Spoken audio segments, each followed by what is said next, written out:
ខ្ញុំមិនចឹងនាងចង់យ៉ាងម៉េចវិននាងត្រូវបានដេញចេញហើយនាងគ្មានសិទ្ធិមកថ្នាក់របាំយើងទៀតទេ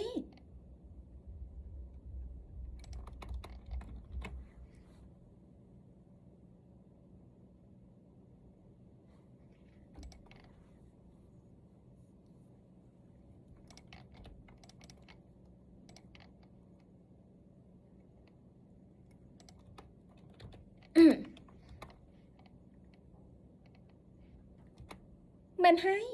មិនឆ្លប់កញ្ចក់មើលខ្លួនឯងថាជាស្អីក្រុមរបាំថ្នាក់ជាតិមិនមែនឆ្កែឆ្មាណាក៏អាចចូលបានឡើយនាងចេញទៅ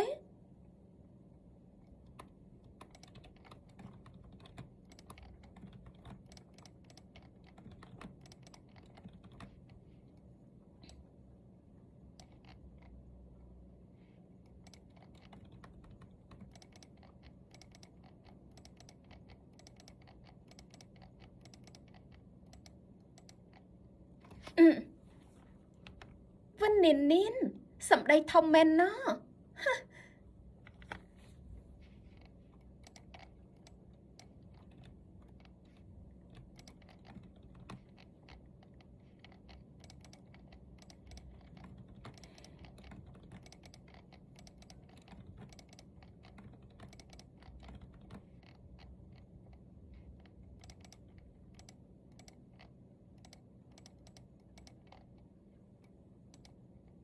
លោកនាងខ្ញុំជាអ្នកនាងគ្រួសារសិនថ្ងៃនេះក្រុមហ៊ុ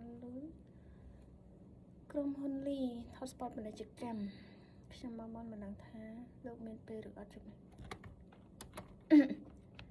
លោកលីខ្ញុំជាអ្នកនាងលីគ្រួសារសិនថ្ងៃនេះមកក្រុមហ៊ុនលីថតស្ពតពាណិជ្ជកម្មខ្ញុំមកមុនមិនដឹងថាលោកមានពេលឬអត់នៅយប់នេះ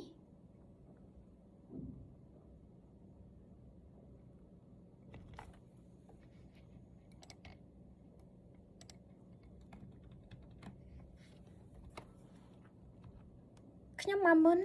មិនដឹងថាខ្ញុំមកមុនមិនដឹងថាយប់នេះលោកទំនេរឬអត់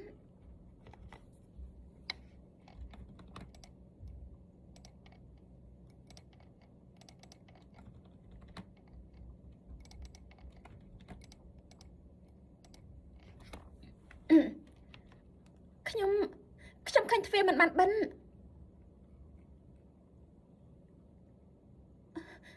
អគ្គនាយកលី